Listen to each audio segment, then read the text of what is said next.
Hello friends, welcome to सफलता मंत्र। आज एक बार फिर से आप सभी लोगों का बहुत बहुत स्वागत करते हैं यूपी टेट सुपर टेट के अंतर्गत आने वाले जीएस ईवीएस के पोर्शन का। आपके पेपर 1 पेपर 2 सभी के लिए लगातार बहुत ही स्पेशल क्लासेस लेकर आ रहे हैं।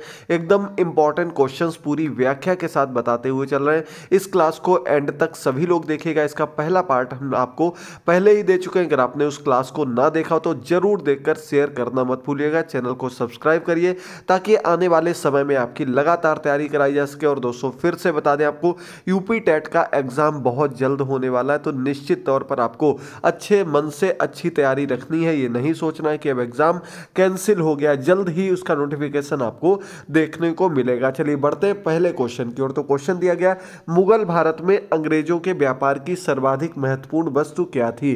तो दोस्तों मुगल काल में जब अंग्रेज हमारे देश में आए थे, उन्होंने ईस्ट इंडिया कंपनी की स्थापना की थी। इसके बाद उनको मुख्य रूप से जो फोकस था, उन्होंने सबसे महत्वपूर्ण जो वस्तु देखी थी वो थी सूती वस्त्र। यहां पर आपका ए नंबर ऑप्शन बिल्कुल करेक्ट हो जाएगा। इन्होंने सबसे पहले सूती वस्त्रों का व्यापार प्रारंभ किया था। और साथ ही साथ दोस्तों आपको बता दें, इन्होंने सूरत में फैक्ट्री भी लगाई थी। और ये फैक्ट्री किसकी थी? सूती वस्त्रों से रिलेटेड थी। ए नंबर ऑप्शन आपका बिल्कुल करेक्ट हो जाएगा। चलिए आगे बढ़ते हैं सेकंड नंबर क्वेश्चन की ओर। तो दिया गया, निम्नलिखित में से किसने लिखा था कि बाबर की मृत्यु विष देने से हुई थी।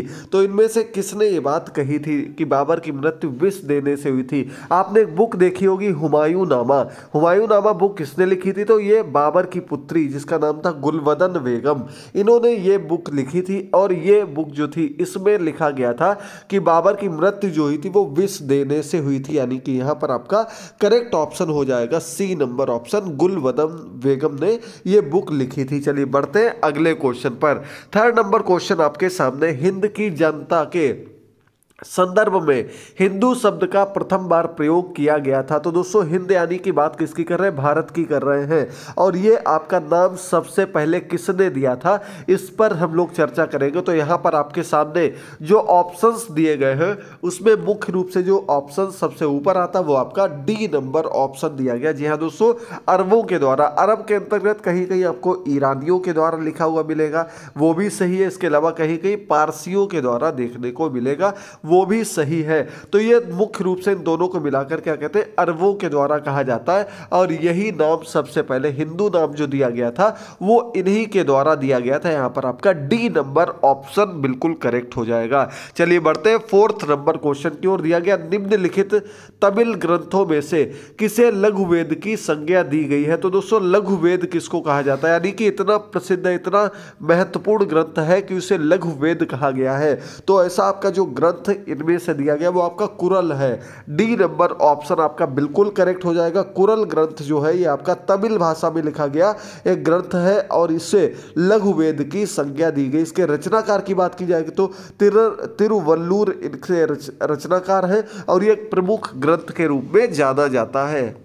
चलिए 5 नंबर क्वेश्चन आपके सामने, छठी शताब्दी ईसा पूर्व का मत्स्य महाजनपद स्थित था। तो दोस्तों ये जो मत्स्य महाजनपद था, आपने महाजनपदों के बारे में जरूर सुना होगा। जो हमारे प्राचीन काल था, इसमें आपका महाजनपद यानी कि जो बड़े बड़े जनपद थे उन्हें क्या नाम दिया गया था? महाजनपद। बौद्ध ग्रंथों में इसके बारे में मुख्य रूप से देखने को मिलता है। और ये इनकी संख्या कितनी थी? 16 थी। इन्हीं 16 महाजनपदों में से एक था मत्स्य जनपद। और ये मत्स्य जनपद जो है वर्तमान समय में किस क्षेत्र में आता है ये आपको बताना है। तो ये आपका राजस्थान के क्षेत्र में आता है। बी नंबर ऑप्शन बिल्कुल करेक्ट हो जाएगा। दोस्तों ये आपका कहां पर आता है? ये राजस्थान क्षेत्र में आता है और इसकी राजधानी जो थी वो विराटनगर थी। चलिए आगे बढ़ते 6 नंबर क्वेश्चन पर। दिया गया कि भारत में ब्रिटेन के सभी संवैधानिक प्रयोगों में से सबसे कम समय तक कौन सा प्रयोग चला था। तो दोस्तों सबसे कम समय तक जो इनमें से एक्ट चला था, जो कह सकते हैं अंग्रेज भारत में अलग अलग तरीके के एक्ट लाते रहते थे, प्रयोग करते रहते थे, उनमें से जो सबसे कम समय तक चलने वाला था वो आपका इनमें से सी नंबर ऑप्शन दिया गया। 1909 में आया था इंडियन काउंसिल एक्ट। ये किस नाम से जाना जाता है? इसे मरले मिंटो सुधार के रूप में भी जानते हैं। ये सबसे कम समय तक चला था और यही ऐसा एक्ट था जिसने संप्रदायवाद को जन्म दिया था। यहीं से संप्रदायवाद का प्रारंभ हुआ था, यहीं से फूट पड़नी आपस में प्रारंभ हो गई थी। सी नंबर ऑप्शन मरले मिंटो सुधार के रूप में जाना जाता है। अगला क्वेश्चन है, INA मुकदमा किसके काल में चलाया गया? तो दोस्तों INA जो आजाद हिंद फौज थी उसके आधार पर,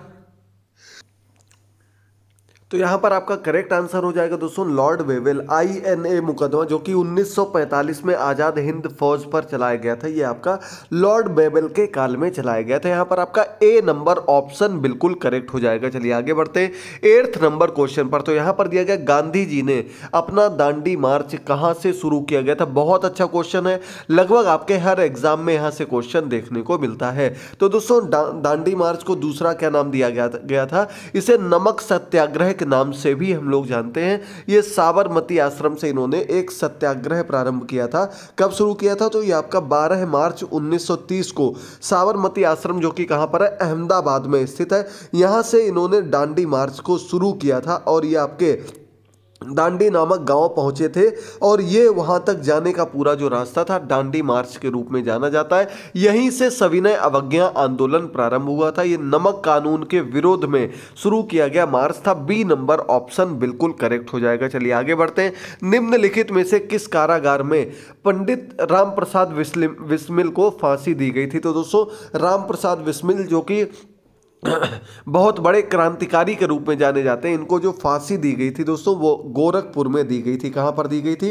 गोरखपुर में दी गई थी। सी नंबर ऑप्शन आपका बिल्कुल करेक्ट हो जाएगा। किसके लिए दी गई थी? तो काकोरी कांड नाम आप लोगों ने सुना होगा।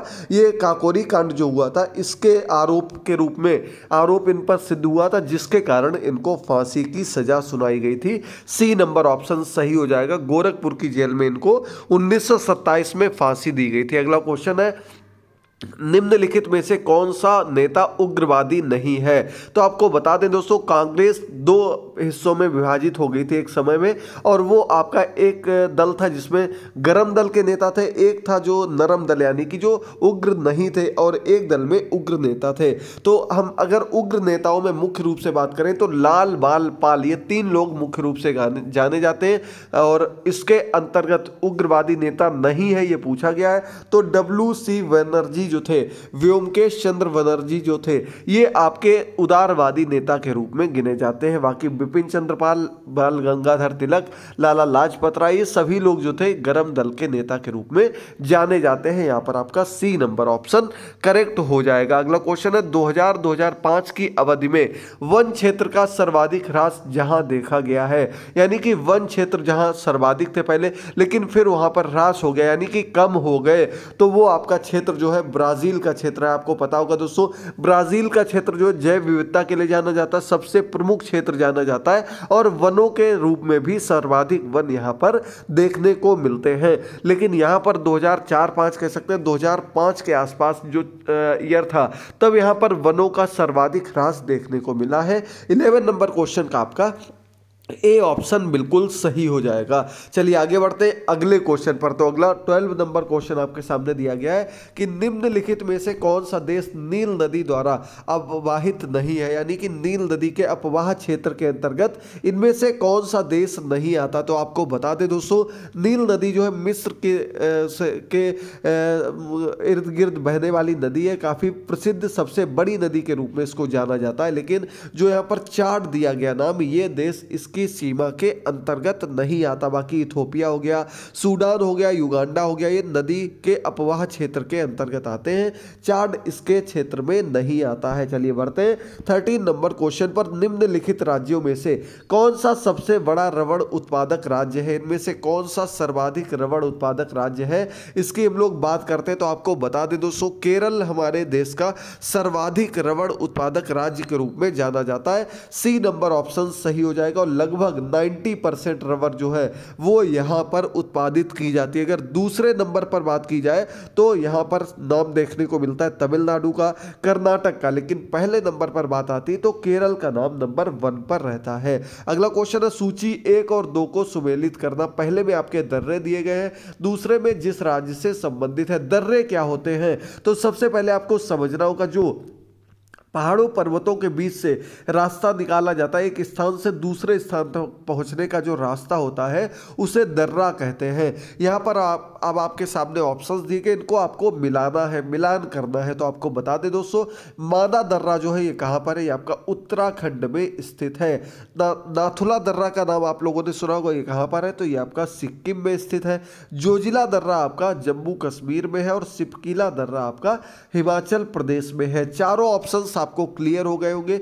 चौथे पहले का चौथा है, इसके बाद हम बात करेंगे बी की, तो दूसरे का पहला है, सी यानी कि तीसरे का दूसरा है और चौथे का तीसरा है। इसी आधार पर आप लोगों को यहाँ पर अब मिला लेना है कि कौन सा ऑप्शन आपका सही हो रहा है। तो 14 नंबर क्वेश्चन पर हम लोग बढ़ चुके हैं और इसका आपका सी नंबर ऑप्शन जो दिया गया है ये बिल्कुल करेक्ट दिया गया है। ये आपको जरूर अच्छे से आने चाहिए, एक दो क्वेश्चन आपके मिलान वाले जरूर देखने को मिलते हैं। अगला क्वेश्चन दिया गया है,